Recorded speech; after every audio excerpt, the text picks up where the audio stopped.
Good evening and welcome to another edition of the Squared Circle. Today is Monday, July 8th, and we have a spectacular show for you tonight. 2 hours we're going to hit, and I don't think the 2 hours is going to be enough for our featured guest this evening. The artist formerly known as Mario Mancini, Mr. Lennon Zatari is here. A great announcement just happened. If you followed us on Facebook, you might know that the New England Pro Wrestling Hall of Fame has just announced that he's going to be their signature guest next year. He's going to be entered into the New England Pro Wrestling Hall of Fame. He was just at the event a couple weeks ago. We're going to talk about that. I did mention it on the show last week. My sons were there. Ran into Mario once again, a friend of the show. You've seen him here before. But we've got a lot of time to cover tonight, and I still don't think it's going to be enough. So right to it. Welcome to the show, Mario Mancini. Well, I appreciate you bringing me back. I did the show once before. I really enjoyed it. So it's good to be back. I did that wrestling convention a couple weeks ago, and I had a blast. You know, I said no for 29 years, and the person who puts it on, his name is Joe Bruin, and he got a hold of me and he said, "Will you do it?" And for some reason, I said yes, and I'm glad I did say yes. You know, and I really took notice how it was produced, how it was put on, and how the guys are treated. And Joe Bruin, just with the New England Pro Wrestling Hall of Fame, just runs a class act there. He puts it together well. He's good to everybody there. He just puts on a great show. He puts a lot of energy into it, a lot of time, and it's just a great thing. I can't wait until next year. So for you, that had to be almost like a class reunion, like me going to high school reunion. You're going to see all the people you haven't seen in quite a few years. Who were the highlights that you got to meet again and reconnect? Well, it was incredible.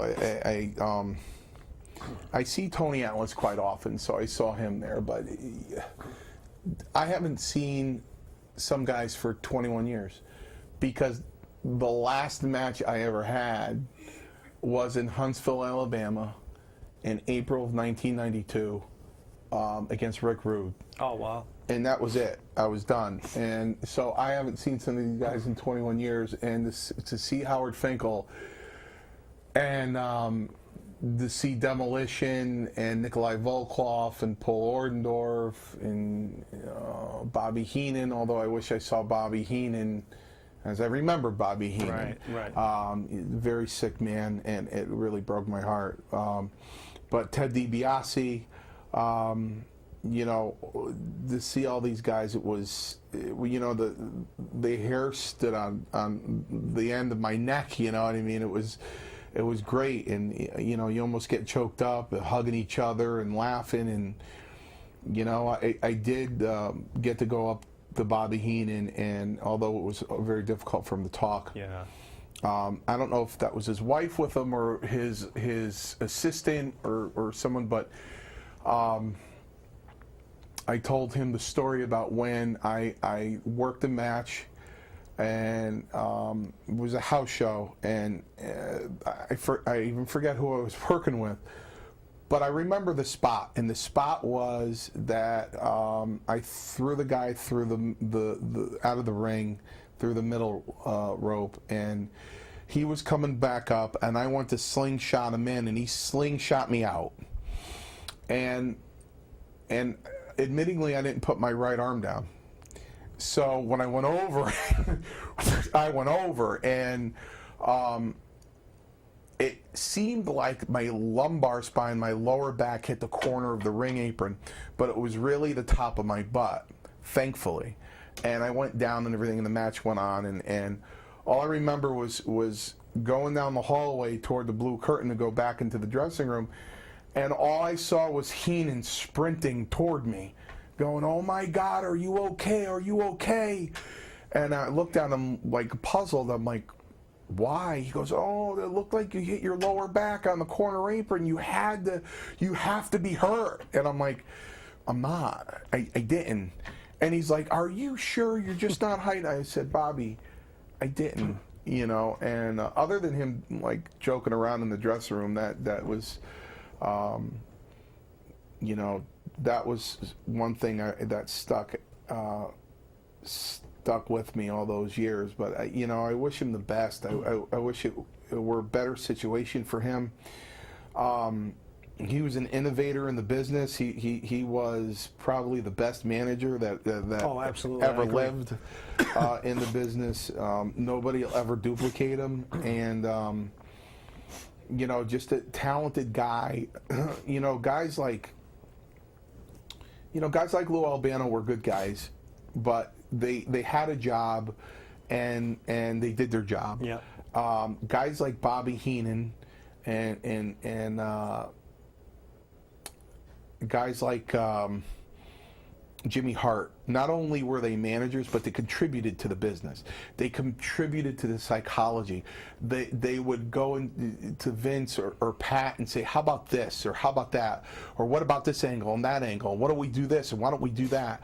I mean, they really contributed to the business. They weren't there to just get a check and do their job. They really had their heart into it, So I wish there were better circumstances, but yeah, absolutely. Bobby the Brain, I've said it on the show that he's one of the greatest brains in the business, one of the great minds in the business, not just on the mic, but behind the scenes, and a lot of the stuff that he wrote, and we're missing a lot of that. And you mentioned Jimmy Hart, and Jimmy Hart was responsible for a lot of the theme songs and the music back in his day, right, for a lot of the guys. Right.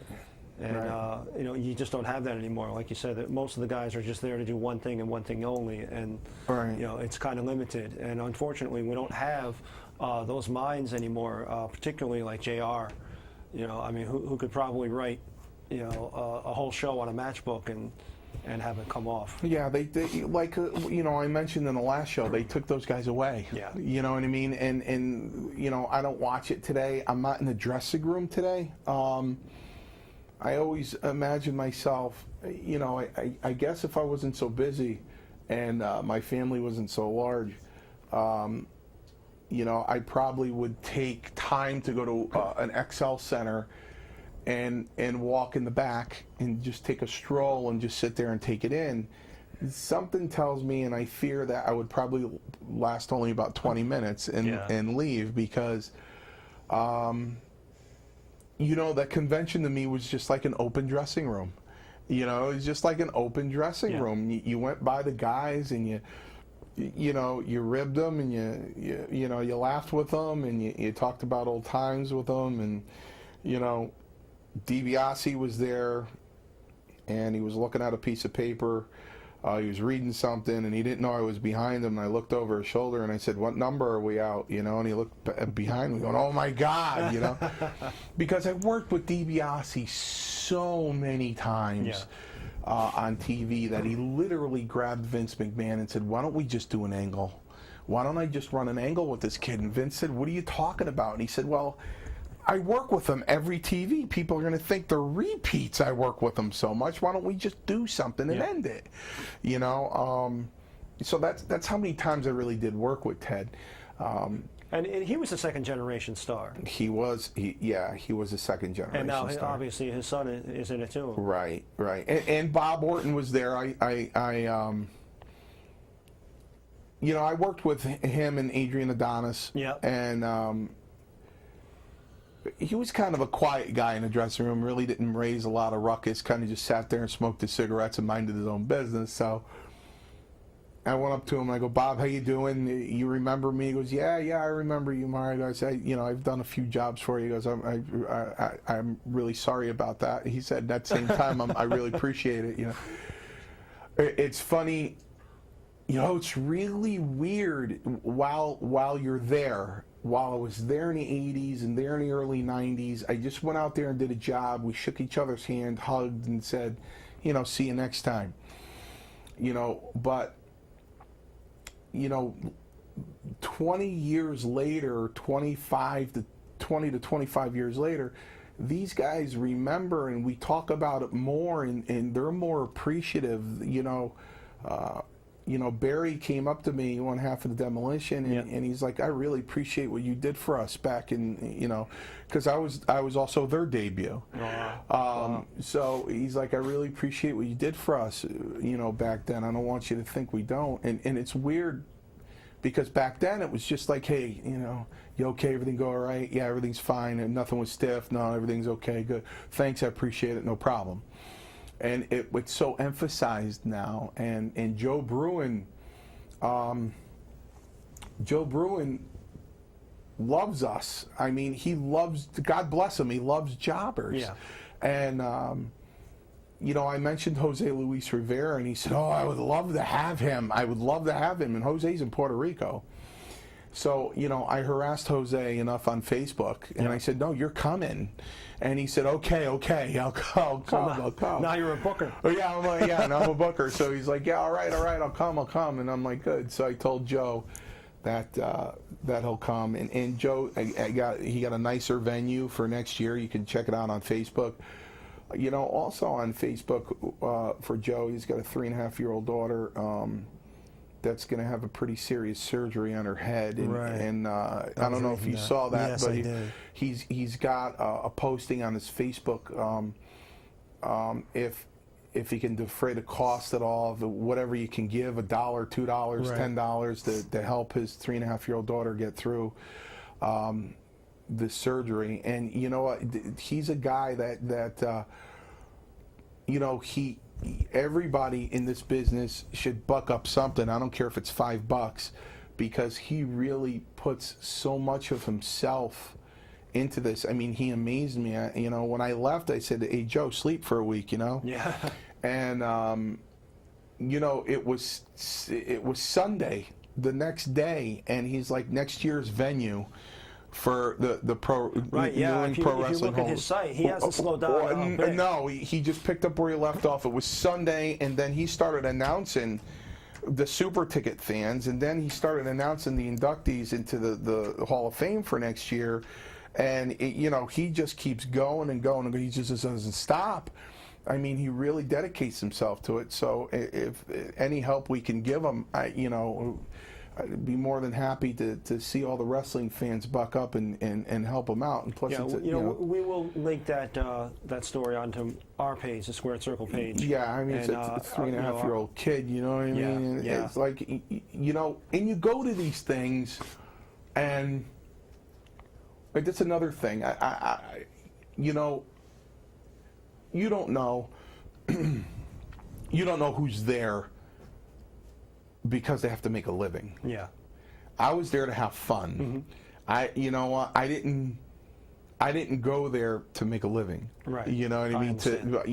I hope I make 400 at this convention, because or they're going to shut my lights off. You know what I mean? Right. So and there are guys like that. Unfortunately. There are, and you know what? I didn't get into Mike's business when I was there. I didn't ask him. It was none of my business. I was just happy to see him there, Virgil. Yes. And, at the end of it, I said, Mike, did you make any money? And he went, hell no. You know what I mean? But, he said, Mario, maybe 400 or 500 people came through the door here. He goes, what you got to do, and this is a guy, that's trying to make a living from this. He goes, yes. What you have to, you hope to get a third of those people. He goes, so what you have to do is go to the conventions where we're going to have 2,000-3,000 people. Right. And that's when you really make good money at them. And as I said on Facebook, I got a call to do one this month at the end of last month. And I said, I'm not interested. And I put on Facebook that I'm only going to do one. And that's the only one I'm going to do every June, is I'll do Joe Bruin's venue. Yep. For the New England Pro Wrestling Hall of Fame, and that's all I'll do. Now, there was a young man that flew all the way from Japan. That was incredible, John. I've never seen anything like that before in my life. And I tried to discredit the guy. I had nerve enough to try to discredit the guy, meaning this. So I tell my wife, there's a guy coming all the way from Japan to see me. And of course, she's like, okay. So I was talking to a fan, and she ended up poking me, going, there's a very confused Oriental man in the center of the room. And he's looking around, he finally sees me. He runs over to my table. And he goes, Mancini. I go, yeah. He goes, I'm Shu. I'm like, hi. And he goes, I come all the way from Japan to see you. I $2,500. He goes, and then I took a cab from New York to Providence, and a bus from New York to Providence, and he goes, then I took a cab from Providence to here. Wow. To see, I said, certainly, and this is when I went to discredit him, I go, certainly you came here to see everyone, right? And he goes, no, yeah, but you, well, how come you never come to Japan? He like yelled at me, and I'm like, you know, I almost got a tour to Japan in '89, but I ended up getting injured. Actually, what happened was I ended up getting a pilonidal cyst. It was pretty severe. And I said, I'm sorry, I've never been to Japan, you know. And he goes, I bring you chopsticks.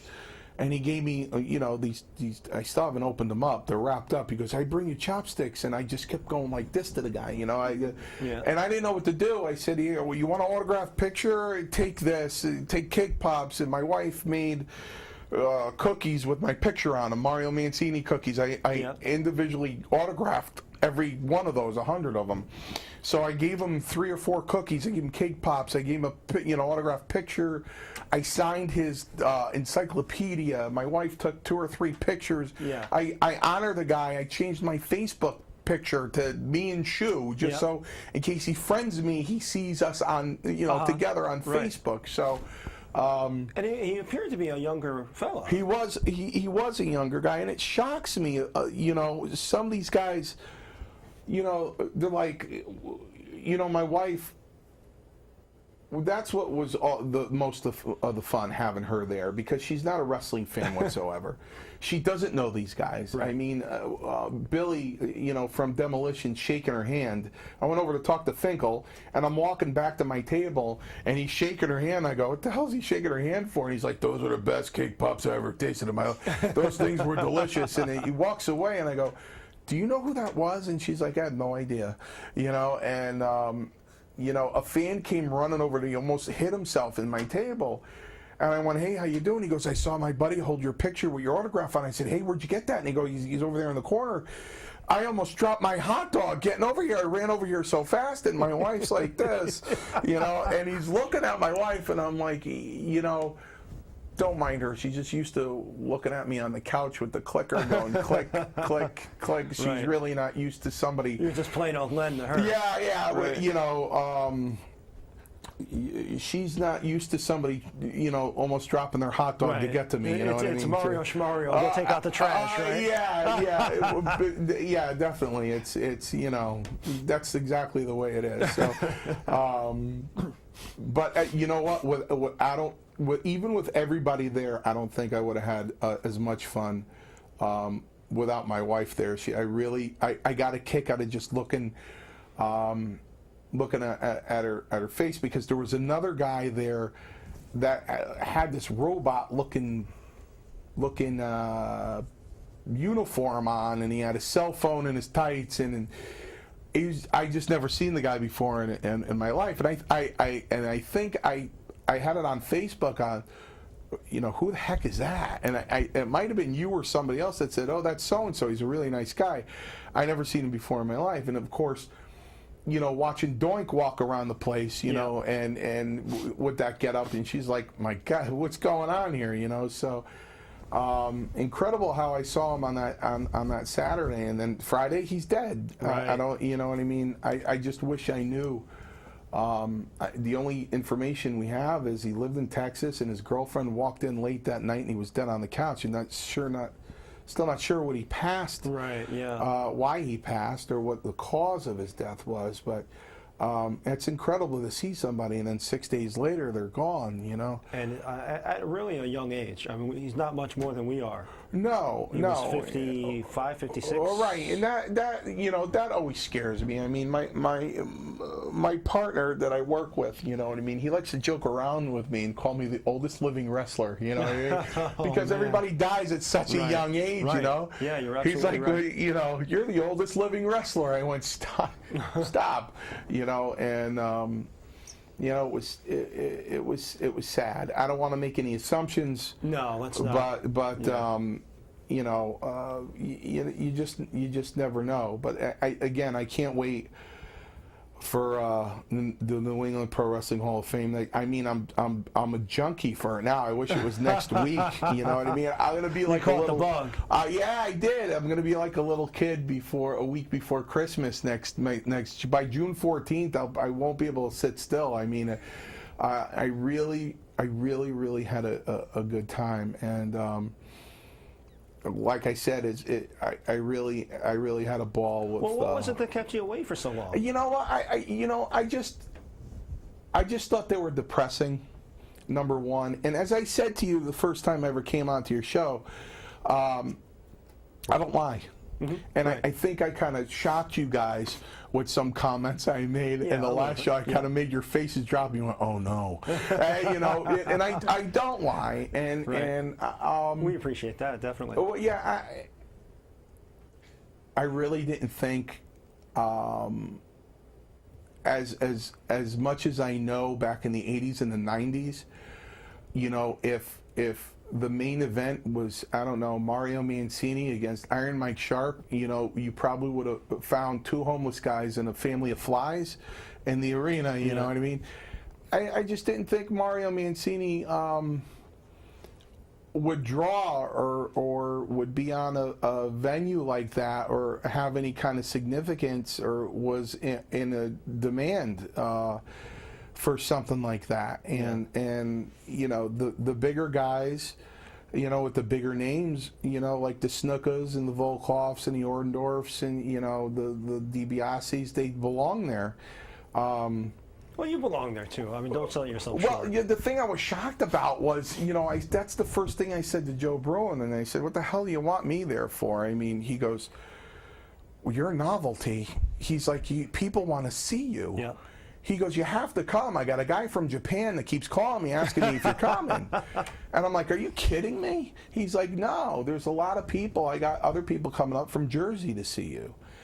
Because I mentioned your name, and he said, "You're a novelty." He goes, "You know, you were there. You were there before WrestleMania 1. You were the guy we all saw on TV every week." Yeah. And you know, I go, "Gee, I never thought of it like that." And he goes, "Trust me, you come, you'll be surprised." And I went, and I was surprised. I really was surprised. That's something. You mentioned Howard Finkel. Now, Howard Finkel goes all the way back to the days of the New Haven Arena. He was an usher at the New Haven Arena, and if you watch the history of the New Haven Coliseum on our CPTV, you'll see, you know, that history, and that goes back to the days in the territories, and you know, it was more local, and you know, Finkel got in just from being an usher, and then working his way up to an announcer, and then Vince Sr. caught on to him, and he's been involved in WWF, WWE. Like pretty much ever since. Yeah, I think he must be embarking on like 40 years. Yeah. Because, you know, a bunch of fans were around Fink at his table, and he wanted to talk to me. And he said, "Mario, find me. I have to talk to you." I said, "I hope it's about the Hall of Fame." I said, "Because I want to be there as the best jobber that ever lived." Yeah. And he started laughing, and he goes, I do have to talk to you, though." And I'm like, "Okay." And there were a bunch of people around him. He's a very modest guy. I said, "I don't know if you guys know it, but you're looking at the person that coined the phrase WrestleMania." I said, "He's the one that created it." And Finkel said, "That's right." And he dug in his pocket and he goes, "And I actually have two coins. I've coined a quarter and a nickel in my pocket." You know, he doesn't, he doesn't want to hear that. But I found them later. And I said, "What's up, Fink?" And he goes, "You know, we do Where Are They Now? And we think the journey that you made, here's this guy that lost virtually every match, you know, down on his luck every week, you know, just getting the snot knocked out of you every week. And where are you now? Well, lo and behold, you know, you go to law school and you pass the bar exam. What a story that is." He said, "So I'm going to get a hold of you, and you know, we want to do a Where Are They Now?" He goes, "I'll shoot you an email." And I said, "Okay, we'll get it together." Great. So, I talked to him a couple times, and he just wants to, pass it by a few people. And I said, good, I want to do that, but then I want to talk about the Hall of Fame. Yeah. And I said, every time I see Atlas's ring, I want to rip it off his finger. You know what? Right. If you look at it, Drew Carey's in the WWE Hall of Fame. Ludicrous. One match. Yeah, Mike Tyson. Right. Yeah. Well, the Mike Tyson angle was a little bigger than the Drew Carey angle. Yeah. But yeah, I mean, if these schmoes can be in there, I think you're more deserving by far. Oh by yeah, far. I don't know.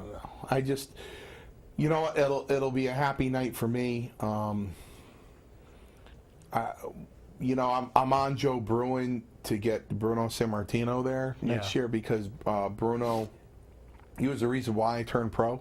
He was the reason why I wanted to be a wrestler. I wanted to be the next Bruno Sammartino. Mm-hmm. So I think it would be really neat if he was the one that announced me, inducted me into that Hall of Fame. I think that would be, full circle for me. I had a brother that I'm going to miss next June 21st that passed away a couple of years ago, but he was the one. He was 13 years older than me. So, when I was 4 years old, he would put me in the corner of the kitchen and he'd go in the other corner and he'd announce himself as, from Abruzzi, Italy, and 265 pounds, and he was Bruno Sammartino. And then we'd meet in the middle and he'd pick me up for a backbreaker, and then he'd get me in a bear hug, and, he'd flip me around and everything, and, we'd stay up to watch wrestling, and that was 1971, 72, and yeah. we would watch the Mighty Igor, and Antonino Rocco was at the end of his career. Ernie Ladd, whoever the executioner was at the time. Right. And we'd watch Bruno and Strongbow and Monsoon and Haystacks. Yeah. And we'd watch all the Baron Miguel Cicluna and all those guys, and he's the one that really got me into it. So it's funny. It was like my senior year project in world history. You had to just pick one person and do a project on them, and they were all picking different. John F. Kennedy, Abraham Lincoln, and there I was with the overhead projector with my presentation, and the teacher looked at me and said, "Who did you pick your presentation to be on?" I said, "Bruno Sammartino," Bruno was everything. I mean, everything to me. People's sports heroes were, whatever. Back when I was a kid, Carl Yastrzemski, or whatever, Mickey Mantle and whoever, Bobby Bonds, and Bruno is the history of America. He's the American dream. He comes over and with practically nothing, and he makes a name for himself. Yeah. And here we are, 50 years later, and he's in the WWE Hall of Fame. Yeah. And he's got how many sellouts at Madison Square Garden? From an immigrant's standpoint, the guy just made history. He almost died when he was a kid too, of an illness, and they saved him. So July 31st, 1984, the first day I ever entered a WWE dressing room. At that time, WWF, Titan Sports. Yeah. I'm sitting there, rocking back and forth. My boots and my trunks on, going, what's going to go? What's going to happen? What's going to happen? And Vince and Bruno come in with their, their canary yellow jackets. Remember those? Yeah. Remember those? Hideous. Yeah, those canary yellow jackets. And I'm sitting in Bruno's like his back of his shoe was 6 inches from my toe, and I just froze. And I'm like, oh my God. And I wanted to run to the payphone and call my brother because, there were no cell phones. Right. And I got up and I just patted him on the shoulder, and he turned around. I said, "Mr. Sammartino," and he went like that, and I didn't get a chance to talk to him. And I tried to get a chance to talk to him every time I was there, and I even told I even told David, I would told his son, I'm like, Yes. I can't get a chance to talk to your dad, you know, and unfortunately the relationship he had with his father, he goes, who the hell would want to talk to him? Oh. It was bad. I don't know if it's still bad, but David just disowned him. Yeah. And I said, you know, I'm sure he taught you how to wrestle. He goes, he didn't teach me anything. Larry Zbyszko taught me everything I know. And I'm like, okay. I'm sorry. He goes, yeah, you didn't grow up with him, you know what I mean? So there were some hard feelings there. So now, early 85, I'm in the Worcester Centrum. And there's a Legends Battle Royal. I had no idea because I didn't see any of them. They were in another dressing room. Okay. So now I'm standing there in the ring, and it's me and SD and Mike Sharp and Greg Valentine and Tito Santana and, you know, Beefcake and, you know, these guys coming in. And all of a sudden, Strongbow comes in. Kowalski comes in. Bruno comes in. Nice. Now I'm standing in the corner, and I went, I'm in the ring with Bruno Sammartino. Oof. I am in the ring with Bruno Sammartino. And for everybody that knows this term, and I know you do, and I know a couple people here do, I marked out right in the ring. Yep. I absolutely marked out. How can you not? I mean, So really.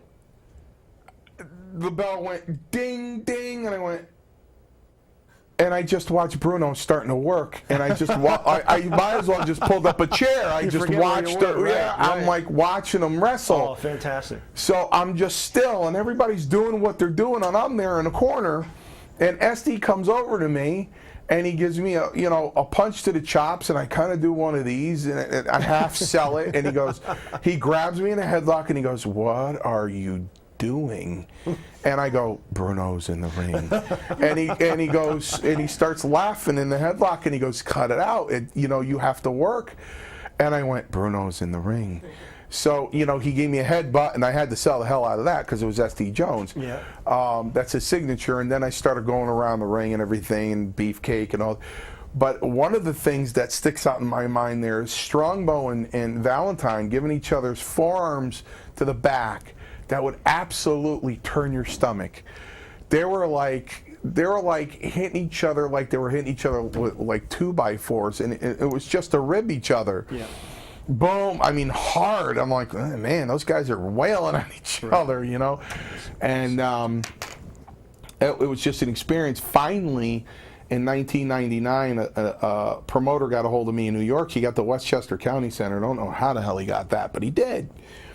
And he said, I haven't worked in 7 years. I'm really not interested. And I'm rusty. You know, I don't even know where my boots are, you know, one of those things. Yeah. And he goes, oh, that's too bad. He goes, you know, I was going to put you with King Kong Bundy. And I said, oh, what date is it? I go, what else is going on that night? He goes, I got Bruno Sammartino coming. And I said, so Chris and I pulled up a chair, and Bruno pulled up a chair, and I got like an hour and a half with him. Wow. And I just got everything off of my chest. And he looked at me and said, I wish you were my son. And I'm like, wow. It was really, because I just told him, you know, what he meant to me. Yeah. You know, and he was the reason why. I mean, Tony Altomar trained me to be a wrestler. And when I first started getting the hang of it, I remember he had a phone call at the front desk. And after his phone call, he started walking toward the ring. And I was giving the guy in the corner uppercuts. And then I grabbed the back of his head, and I gave him another uppercut, threw him against the ropes, and gave him a kick to the stomach, you know, that bent knee kick to the stomach. And he said, whoa, whoa, whoa, whoa, whoa, whoa, whoa. What are you doing? He goes. And I said, what do you mean I'm doing? I'm wrestling. He goes, you're not Bruno Sammartino. He goes, those are Bruno's punches. That's his kick after he throws a guy off the ropes, his kick to the abdomen. He goes, you can't do that. And I said, why? I'm 17 years old, you know. He goes, well, I go, why not? He goes, you can't do that. That's his thing. You can't do that. And I'm like, oh, okay. But, Yeah, I mean, I'd like to see Bruno there next year, and I'd like to see. I can't wait to see Jose. And I gave Joe a list of other guys I wish were going to be there, but I think did they announce Scott Putski? I don't remember. I don't remember seeing that if they did. Okay. I don't know. Right. I don't know if they did. I told Joe when I left, I go, give it a few years, you'll get Hogan. Yeah. I give it a few. Yeah. I go. He goes. You really think so? I go. Yeah. I give it a few. Well, he's showing years. up for Northeast wrestling events. Yeah. So yeah. he's available. Put it that way. Yeah. And now's a good time to hit him because he needs the money. Yeah. Absolutely. With the divorce and some of the legal troubles he's going through. Yeah. Which we're not telling any stories. It's on TMZ. Oh yeah, no. It's been on TMZ. So I mean, and you know the guy's what? in bad shape. Great guy too. Another guy that you know gave his whole life to the business, and he made a ton of money, and he was never an idiot with it. His wife spent a lot of it. Yeah. I could remember Eddie. I can remember Beefcake during the winter coming to New Haven. He had a full-length mink, right down to his toes, and he always had that eaten grin on his face. Yeah. And he walked up to Hogan, and Hogan looked him up and down, and he said, "What's that?" He goes, brother, it's a full-length mink, man. Blah, blah. And he said, "Eddie, you know what? This gravy train, you're not on it forever. You're not on it forever. You better save your money." I remember him telling him that, And, he was a good guy. Hogan, I got hurt a few times, more than a few times, especially my shoulders prevented me from working out with the weights a lot. I separated my shoulders 11 times, 7 in my left, which I now need a shoulder replacement. Wow. And, he always encouraged me. He always complimented me about how hard I worked in the ring. He always liked me. I don't have a bad thing to say about the guy. I mean, he really, for a guy who walked into a bar in Florida one day when he was a skinny, lanky kid and looked at Harley Race and said, "I want to be a wrestler," and Race popped him in the face and threw him out of the bar.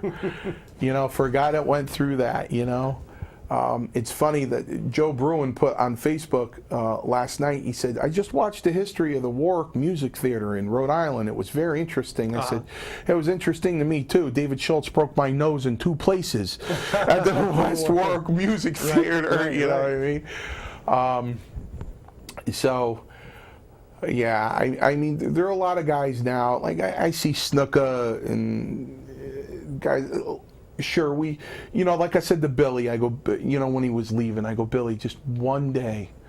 I just want to go back for one day." Yeah. Just 25 years ago, just for one day. He put his hands on my shoulders and he said, "Yeah, when we were a lot younger." And I went, "Yeah, when we were a lot younger." So but that was a great venue, and I'm glad I went, and I felt good going there, and I just was lost in my own world there, and I'm glad I went, and I'm glad I went to CrossFit 2 months before I went. Yeah, I wanted to ask you about that. The last time you were here compared to now, I mean, you look like a changed man. Well,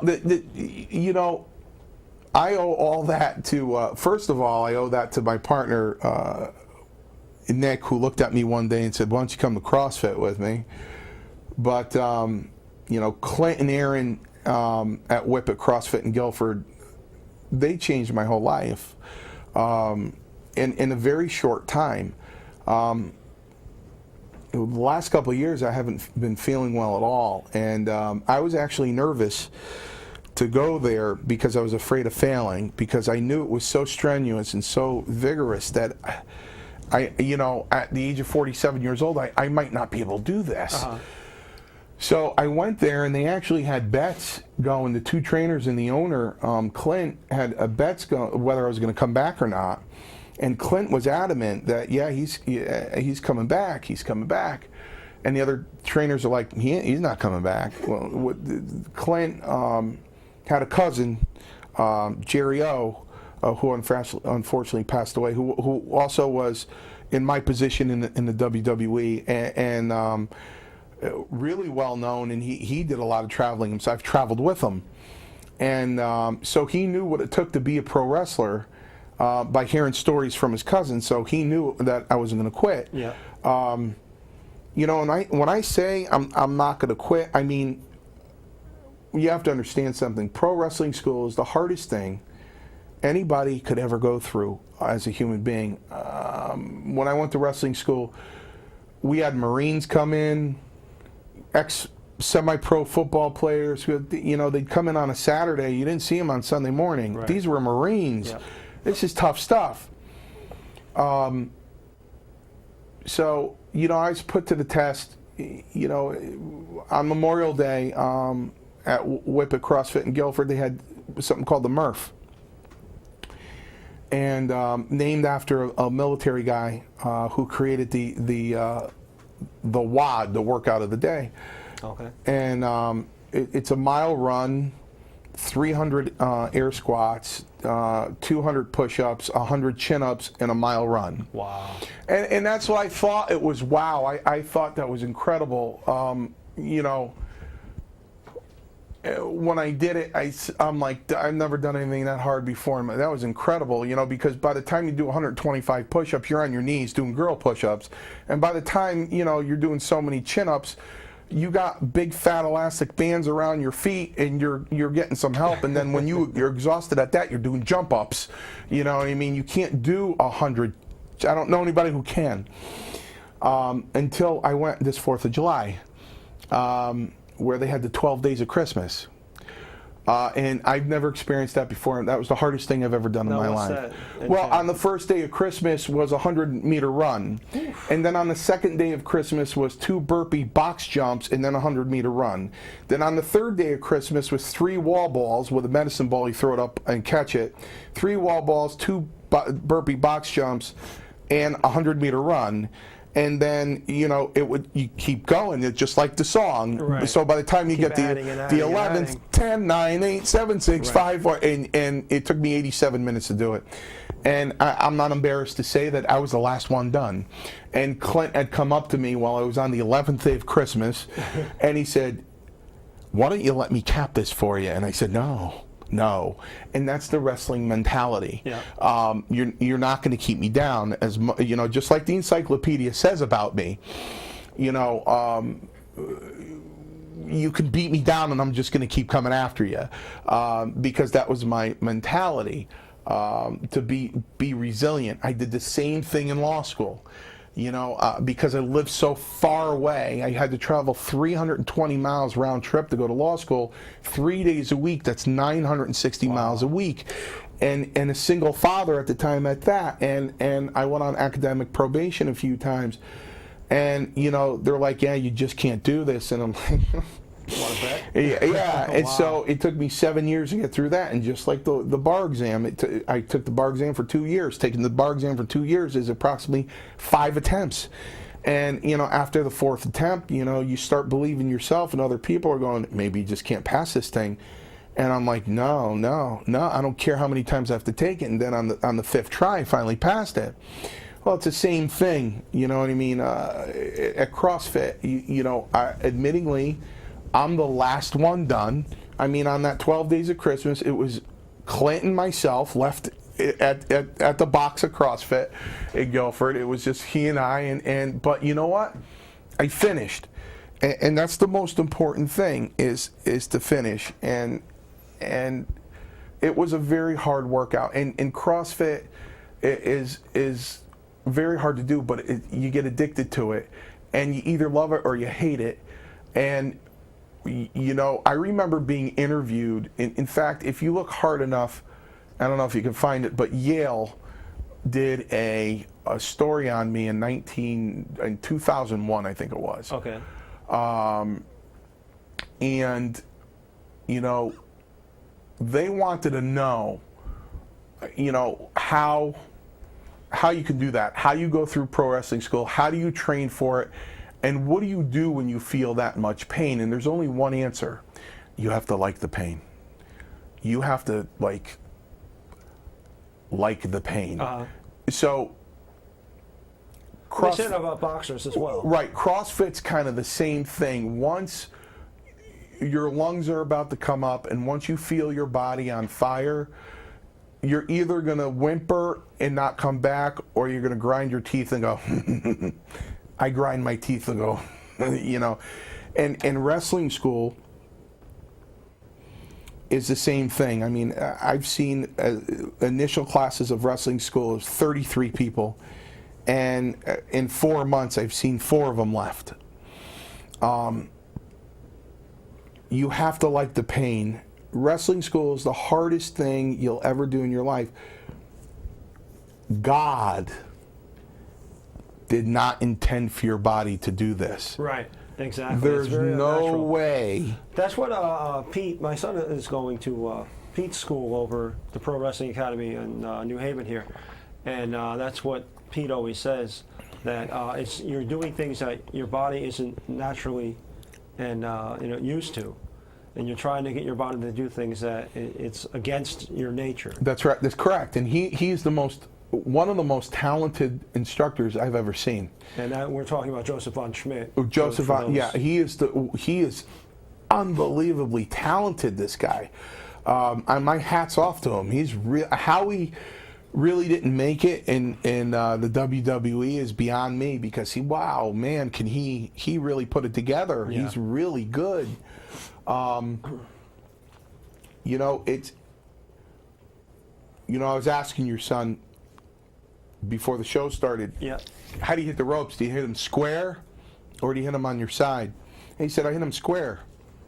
And you know what? The business has changed, the style has changed, but you got yelled at when you hit the ropes square back in the 80s, because everybody feared that, if it's weather like this, and I've wrestled outside at Hershey Park in weather like this. Yeah. It's not fun. No. Especially when you have to wrestle Bret Hart. It's really not fun. You lose about 6 pounds that match because it's so hot. The fear is that if you hit the rope square, you have potential of slipping and going through the middle. So you hit them on the side, and we were always taught to hit them on the side. And that was one of the most painful things, because your side has to callous. It almost has to become like leather, and then it won't hurt anymore. But you'll fracture or crack a couple of ribs, and you'll get black and blue and purple. I remember going home and my mother holding her hand, going, "What are you doing to yourself? What are you doing to yourself?"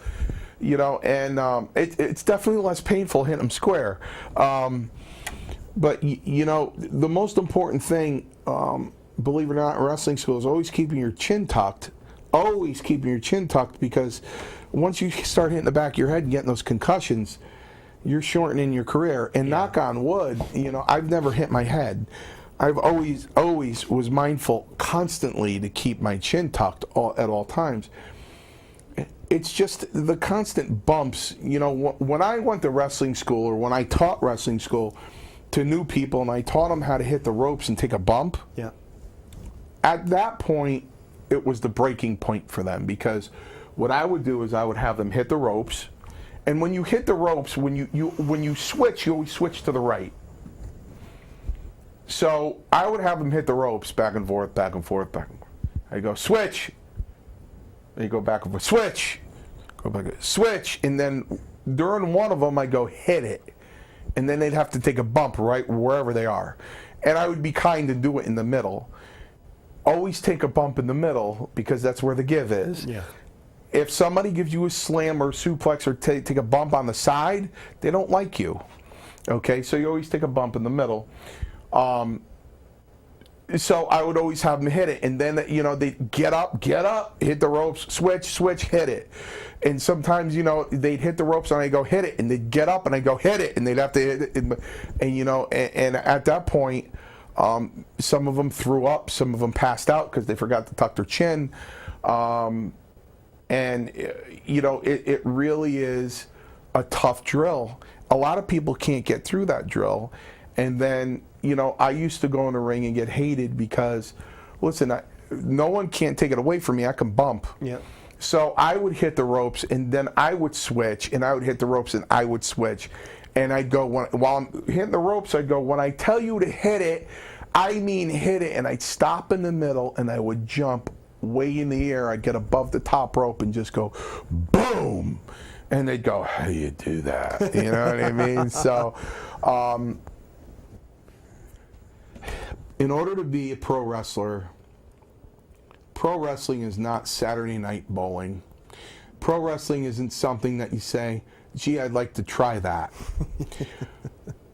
Pro wrestling has to be in your heart. It's got to be the most important thing in your life, bar none. You have to eat it, sleep it, drink it. You have to live with it every day. You have to want it more than anything and everything in your life. And it's got to fill your entire heart. And then you can do it. Then you can become a wrestler. And you know what? Going to that convention just taught me a lesson that no matter how many years I went through law school, no matter how many times I took the bar, and no matter how many years I've been with a law firm, that's what I'll always be. If I had to have it on my tombstone, if I ended up practicing law for 25 years, if I had to have it on tombstone, is here lies the wrestler. You know, because at the end of the day, that's who I am. Wow. Because I know my job is here, and going to law school and passing the bar is here. Yeah. Pro wrestling is here. Uh-huh. And that's where it needs to be in order to be successful. If you're going in the mindset, well, I'm going to try this, you know, talk to the guy in Las Vegas. Talk to the guy in Las Vegas that said, I want to try this. Yeah. And he got in there with the British Bulldogs, and Tommy, the Dynamite Kid, gave him a DDT. And while Tommy sat down for the DDT, he sat out. And his spine went, Yeah. in a wheelchair. Because, you know, Well, people see it on TV, you know, and you look at it, and some of it, I hate that everybody says it's fake or phony. I mean, you guys are working really hard, but some of it looks, you know, like it's a dance almost. And, you know, a lot of people look at Dancing with the Stars and say, I can do that. Or they see what goes on in the ring and say, I can do that. And even with baseball, you know, you can go out in the backyard, play wiffle ball and say, you know, I'm Mickey Mantle or Derek Jeter. But when you're in the pros and you get to that level, it's a totally different feeling and mindset. And, you know, without training in any of those areas, without the proper training, you're going to end up failing, and you're going to, like you said, just getting hurt. Yeah, you're definitely going to get hurt, and you're going to get hurt quick. I mean, you really, I can't emphasize enough that, you know, when I was on the road, the first 2 years I was on the road, 84 and 85, I can remember my brother just yelling at my mother and father because he thought I was going to break the floor and go through the basement, because we had a Christmas break. You know, it ended like on the 23rd, and we went back like on or the 22nd, and we went back on like the 26th or 27th. Yeah. I was taking bumps on the living room floor in the house. Yeah. And he's going, tell him to stop. He's going to go right to the bait. You know what I mean? And my father would go, why are you doing that? I go, well, the gym's closed. And I just, you know, I wanted to take a bump. You know what I mean? He'd go, Right. But that's not the ring. It's a floor, you know. Another thing I said, Matt, in that article, too, is, you know, you got to be... You know, how do you feel when you get into the ring? Well, at that point, I'm temporarily insane, and you have to be you have to be a little temporarily insane. Even in 2000, I don't know when it was, 2010, 2009, when I decided to go back in and you know, it was stupid what it was, but I looked at one of the guys, and my brother was in the stands with his son, and my wife was there and everything, and you know, I looked at Rob Zombie and I said, "You got a gig?" And he went, "Yeah, I do." I go, "Can I have it?" And he said, "Sure, Mario, here you go." And I taped it in my wrist, you know, and I got hit. I got slammed into the ring stairs, and I went down, and I just started bleeding like a pig. You know what I mean? Yeah. I got back in the ring, and I had my guy down, and I gave him a neck breaker, and he was down, and I was just on my knees over him. And you know, I went like this, and the blood just came down to my hands, and I just looked at it, and I looked out in the crowd, and I licked it off my hands, and the whole crowd went, "Oh," you know, and I just looked at my brother, and I went, you know, and he started laughing because he knows. Yeah. He goes, "There's Lenny's getting sick now," you know, he's getting sick in there, and you know. You have to go and, you know, there were very few times when I was nervous going into the ring. The first time was definitely my first match. I was scared to death. The second time is the first time I worked in the Garden, the Madison Square Garden. I was nervous, and believe it or not, the next time was this wrestling convention. I looked at my wife and I'm like, "I'm really nervous." And she said, "What are you nervous about?" I go, "How demoralizing would it be if just I like signed one autograph or something?" And I'm like, "I'm so nervous. I don't know what to, you know." But other than that, you know, when I entered the ring,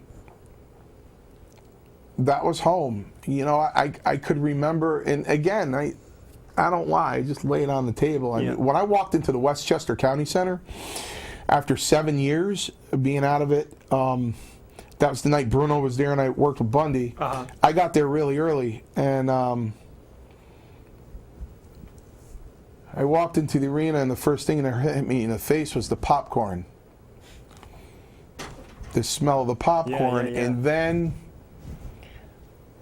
I went up to the ring, and I walked up to the ring stairs, and I leaned over the top rope, and I looked around, and I just started bawling. Had it all come back. Oh, I just started crying like a baby. And the promoter was there and came up, and he said, "You okay?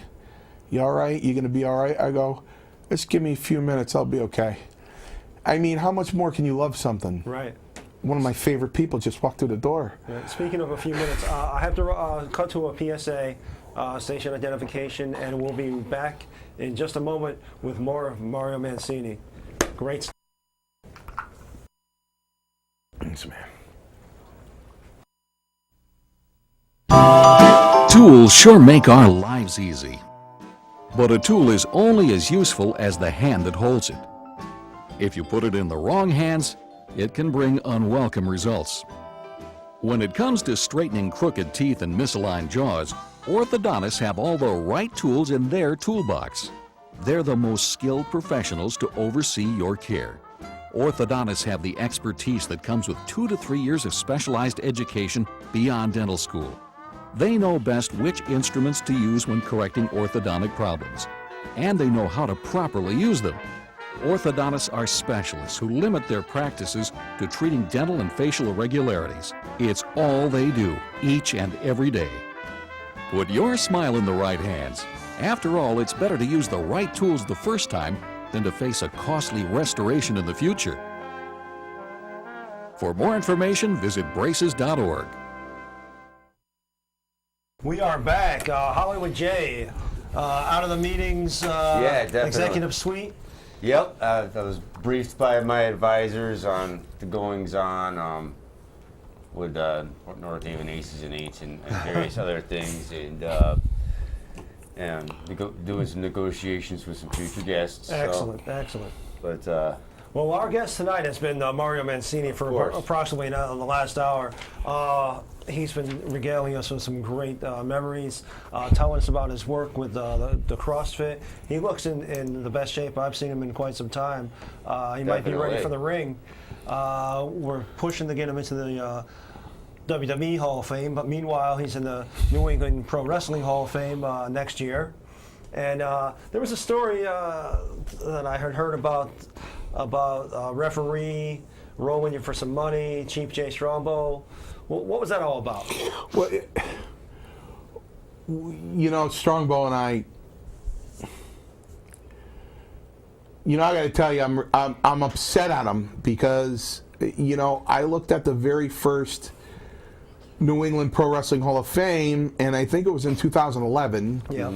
And he was there, and he could have told me. I would have took the hour 20-minute ride to go see him. I haven't seen him in so long.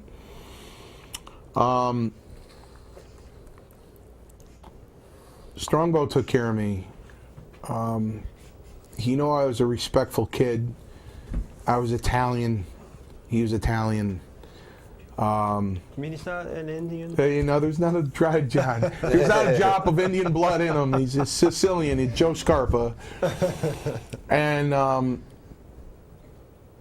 there were a couple times at Poughkeepsie, guys, that I would get red hot because there was a big board there, and there were 3 hours of wrestling there, and my name wouldn't be there, and he was the matchmaker. And I'd go, Chief, how come I'm not working? And he'd go get paid and shut up. I'd say, Chief, why am I not wrestling? And he turned to me and go, I said, go and get paid and shut up. I want to know why I go, because they want to put you with Dewey Robertson, and you're not working with him. He's going to hurt you. He hurts everyone. You're not working with him. The missing link. Yeah. He said, you're not working with him. I won't do it. I won't do it. Not to you. All right, Chief. Another occasion, I wasn't on. I go, Chief, Legion of Doom. They wanted to tag me with somebody with them. I said, Chief, just I could never get tagged in. No. They want you to do the job. No. You're not working with them. I'm not putting you on. So, he looked after me, and there was, I became like a son to him. You know what I mean? I'd go out, when there was nothing to eat, I'd go out and, bring the sausage and pepper sub back, and go, here, this is for you, Chief. And it was a really close relationship. Later on, even up to the time he passed, when we hung up the phone, he'd say, hold on here, Mario. He said, I love you, kid. And Arnold Skolin, that's the kid. Arnold Skolin was sick. Oh. He had the flu or something, and we were in Brantford, Ontario. And so Strongbow had the Halliburton. He had the silver case, Mm-hmm. It was like a bank robber movie, all the 50s and the 100s had the bands around them and everything, Arnie would walk around with that thing, the cigar. Even when you worked house shows and he was there or agent was there, they all had the same case. How much do you need, kid? You want an advance? You take an advance that night or whatever. But TV was different, So in TV, when I went to Canada, they would cover the hotel, and I remember I stayed at the Marriott one time, and Skolin reimbursed me for it, and George Scott came over to me and goes, hey, next time you stay at the Super 8. I'm like, oh, I'm sorry. So overstepping it. Yeah. So the old advantage. So I go up to Chief and I give him my receipts, right? So he pays me. And I'm walking away from him and I'm counting the money. It's in Canadian, So I'm counting the money and I'm like, I do the conversion and I'm like, she paid me too much money. So now here I am, this kid turn around to Strongbow, and I go, with 17 people around going, hey, Chief, you paid me too much money. And he's sitting there going, and I go, Chief, you gave me too much money. He's going, I go, what? Yeah, it's like 400 too much, Chief. And he's going, get out of here. Get out of here. And I said, oh, okay, Chief. And I just... Boy, did I get it the next town we were in when we were alone. Oh, my God, did I get it? Oh, did I get it? Yeah.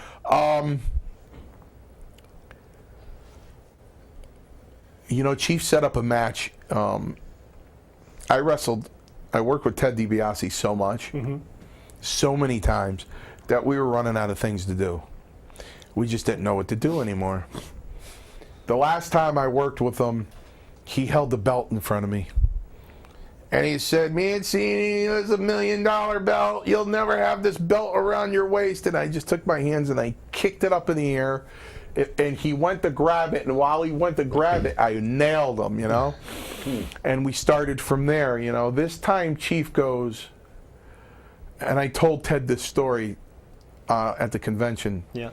I go, Ted, remember the match Strongbow had you come up to me with that wad of money, and he said, Mancini, you'll never make this kind of money in your life, and you'll never. And Vince is standing there with his hands on his hips watching this while Strongbow's telling us what to do. You'll never make this kind of money in your lifetime. Chief goes, now, snatch the money and run out of the ring. Run around the ring. Virgil will meet you around the other side. When you see Virgil, it's like you hit a brick wall. Turn around, Ted will be there, and boom. I said, okay. Do you want me to take a bump on the outside? He goes, yeah. And Vince goes, Mario. I go, everybody called him Caesar, although I understand they call him the Emperor now. But back then, you called him Caesar because he was the ruler of the empire. So I'm like, yeah.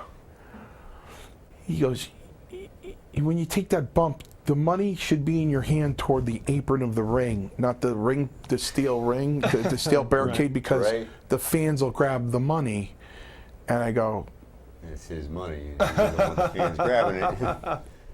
I got it. And he's like, I just want to make sure, you know. And Ted started laughing. And, you know, I think at the time, there was a time I had an unfortunate incident. And you know what? I didn't bring it up. I saw him. I don't think I'll even mention the wrestler. I don't want to do that. Yeah. Because he's really old now, and I messed with him on the 22nd. I was talking to my wife, and I turned around, and I looked up, and he was standing right there, and he was just staring at me with a smile on his face.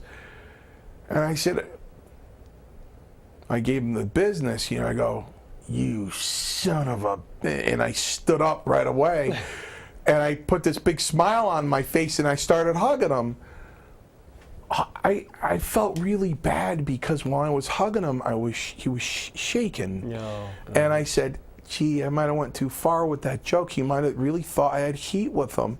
Well, you know what? I should have really had heat with him because he rolled me. You know what I mean? He rolled me. In like Dayton, Ohio. You know, you always there's one rule as a wrestler. You always keep your poke in your sock. Always keep your money in your sock. You put it way down in your sock. You put your boots on and you lace your boots on. You don't leave any money out. I don't care if it's $2,000. Break it up into sections in your sock. Okay? You don't leave it anywhere but there.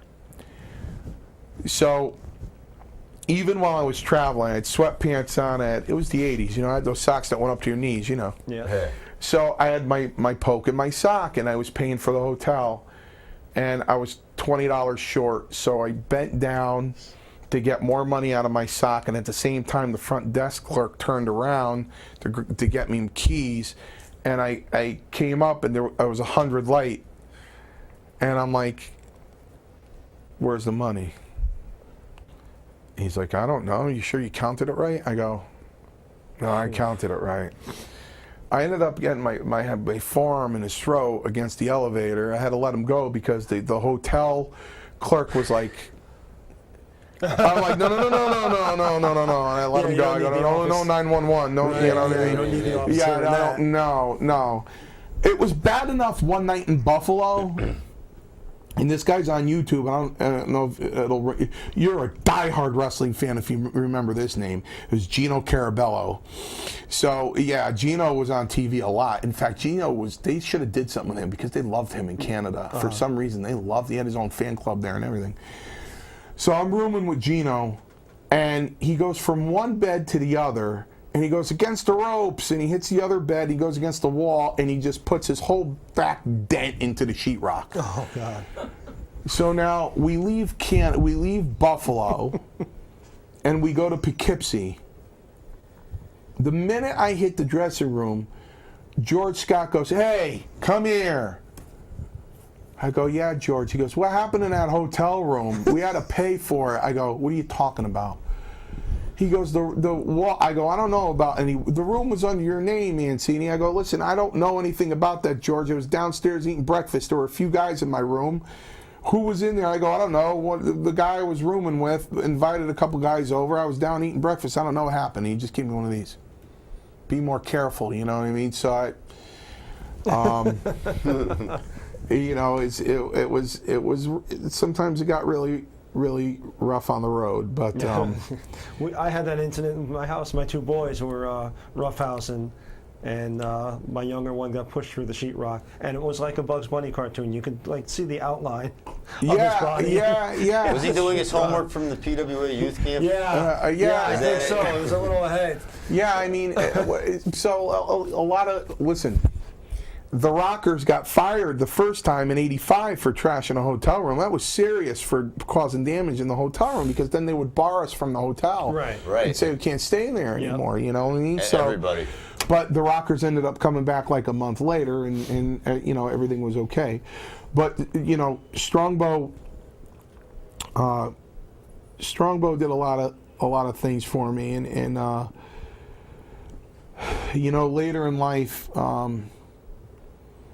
I remember in 1993, Rita Marie called me. This I will say names, I don't care. Yeah. Rita Marie called me. The only first and last female referee in wrestling, right? Yeah. She learned how to be a referee in our wrestling school. Interesting. And I told her, and she was somewhat attractive, and I said, "Rita, you're going into a whore business. This is a circus. Do you know where wrestling came from? You know what it originated from? From the carnival." Right. Mm-hmm. Yep. I almost got kicked out of the Coleman Brothers Carnival. The first time I went there, my daughter's going to be 18 next month. She was 4 when I took her the first time. I went up to the guy. You throw the ball in the bucket, but you never can get the ball in the bucket, Right. you know. So he goes, "Why don't you try it?" Right? And I'm like this with this guy to this day. I just go to his booth to this day and just give him a 20. We shake hands and laugh, and I walk away. He goes, "Sure you don't want to play?" I go, "No." He goes, "Hey, give your kid this," because now I have a 7-year-old daughter. He goes, "Here, honey, take." But when my other daughter was 4, I go, "Let me get this striazate. You wiazat miazi, the tiazate this biazon, 3azo in that biazucket. Is that what you want me to do?" And he went, "What carnival are you from?" I said, "I'm not from a carnival." He goes, "I'm going to have you thrown out of here." I said, "Well, go easy, bud. I used to be a pro wrestler. We talk like that in the dressing room." Right, the carny. Because, you know, that other pig Latin, the Cup A, eBay, Right. EBA, we don't do that. It's the IAZ. So, yeah, I was almost thrown out of the Coleman Brothers Carnival, but so he called me. Rita Marie called me, and I warned her, and she came to me in '88, and it was in Springfield Civic Center, and she was crying her eyes out. And I said, "What's wrong, Rita?" She goes, "I did it." I go, "What did you do?" "I slept with him. Kind of had no choice." Uh-oh. In the limo. I called Strongbow. I go, "Chief, Rita Marie called me. is it true, kid? Did she really tell you that story the day after it happened? I go, it's true. It's true. Stand by. Hang up the phone. 2 Philadelphia lawyers call me on a conference call. What are you going to do? I go, what am I going to do? Nothing.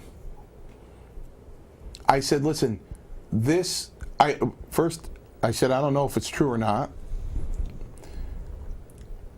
This man never did anything to me. Nothing. Mario Mancini was his own enemy. You know, I didn't take enough juice. I didn't spend enough time in the gym with the weights. Even back then, because today's even worse, because it's just a Chippendale contest. Yeah.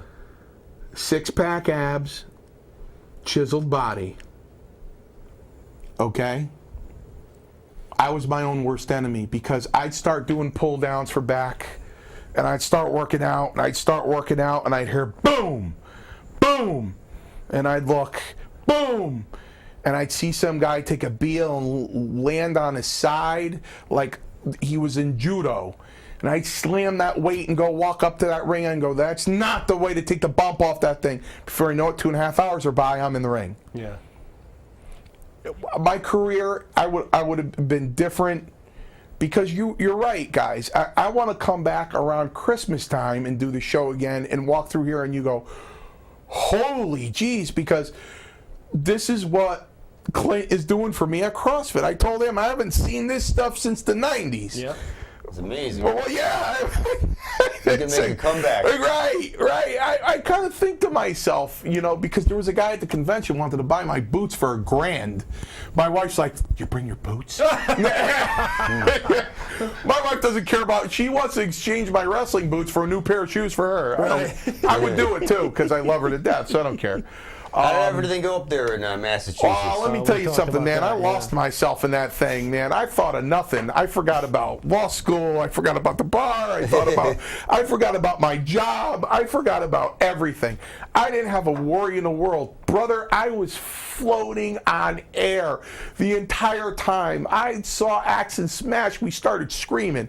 I think Hillbilly Jim almost broke my ribs, man. I mean, he's right. It was like a class reunion. It was like a family reunion. It was like one big dressing room. That's what it was like, one big dressing room. You know, and only this time the fans are allowed in the dressing room, you know? It was great. It was great. I told him I love Joe Bruin for doing this, and you know, and I was telling John, he puts so much into it, and not a day after it's over, he announces the next venue. Yeah, that's you know, amazing. for 2014. I mean, the look at the guy, he looks like a timid guy. He's an animal. He's an absolute animal. He really is. He's an animal. I love him. Well, you got to send him to us. Oh yeah, send him down here. He's just a great person. So. You know, it was just a tremendous thing, but yeah, we want to work with them, get them some promotion, get you guys some extra tickets sold. Yeah. I mean, I think Absolutely. of it sometimes. I'm like, you know, what if I get down to like 230 and you know, I'm getting my times better at CrossFit, and I start doing a lot better, and I'm like,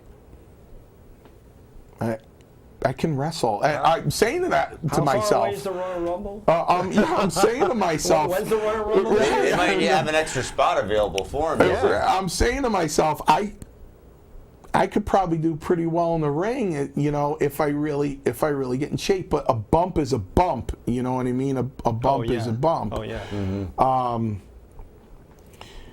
So even when you're a young wrestler, I wouldn't recommend taking a lot of bumps.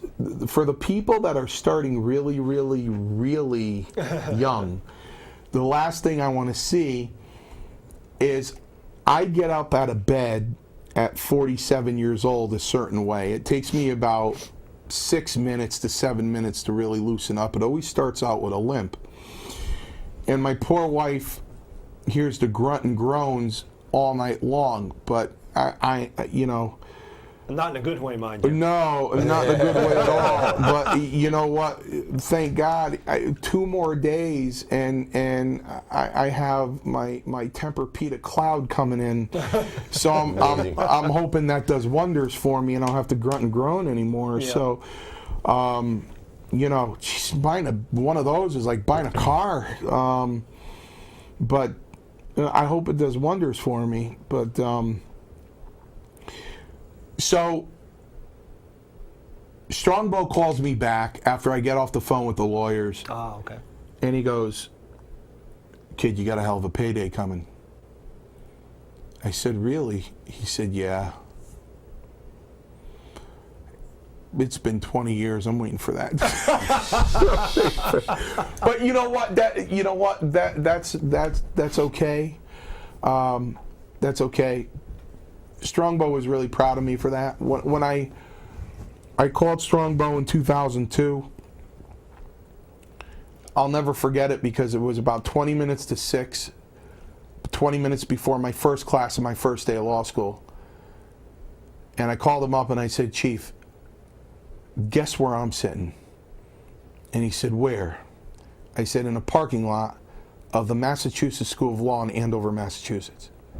"Oh, yeah?" I go, "Chief, I'm going to be a lawyer." And the guy just started crying. Because unfortunately, when guys get out of this business, except for Jesse Ventura, Brian Blair, you know, a few guys, Yeah. they're dead end. Yeah. You know, that's all they had. Yeah. You know what I mean? They didn't they didn't do anything else. So he was really proud of me, and you know, then I'd get the obscure phone calls. I remember my wife, you know, when we first got the house, she ran an office out of one of the rooms in the house, and she put an office line in it. And I guess Chief had lost my cell phone number or something, and he looked up my number, and saw, you know, Inzateri there, and a law firm, which was my wife. And my wife calls me at work, and she goes, "I got this weird message on my voicemail." I go, "But from who?" She goes, "Yeah, some guy said, hey, I'm looking for Mario. This is Joe. I'm known as the Chief." And I go, that's right, hon, I'll take care of it." And I called him up, and I go, "Chief, you lose my cell phone number?" He goes, "Yeah, but I got it now. It's in my cell phone again. I had to get a new cell phone." And he said, hey. Now, he always called me Mr. Mancini. Always. 28 years. Mr. Mancini. Mr. Mancini. That's respect. Always Mr. Mancini. No, it wasn't out of respect. It's because I was always late. Yeah. Yeah, I know the feeling. I'd walk in the dressing room at 6:40, you know what I mean? 6:35. I'd be there at 6:30. Yeah. So he came up to me and he said, "Come here." I said, "Yeah, Chief." He goes, "You're always late." I go, "I'm not really late, Chief. We really look at it." I go, "I'm not late." He goes, "You're late." "You know who was always late?"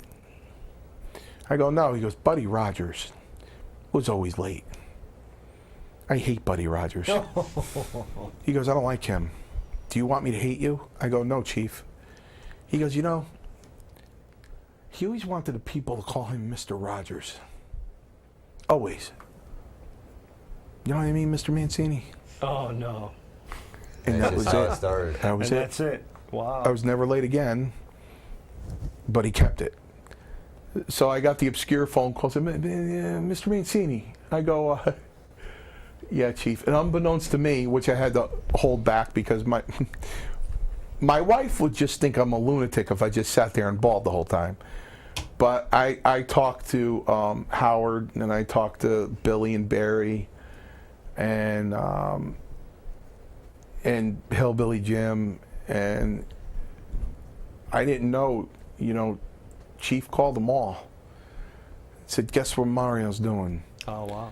You know, I go, "No, he didn't." "No, he called me up right away. And you know where Mancini's in law school?"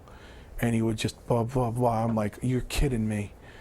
But I would get an obscure phone call because Chief lived in Georgia. He said, Mancini, I keep blowing my TVs." I go, he goes, I get a flat screen TV and I get a thunderstorm and it blows out. I lose power and it shorts out the TV. I'm going through one after another. It's too expensive.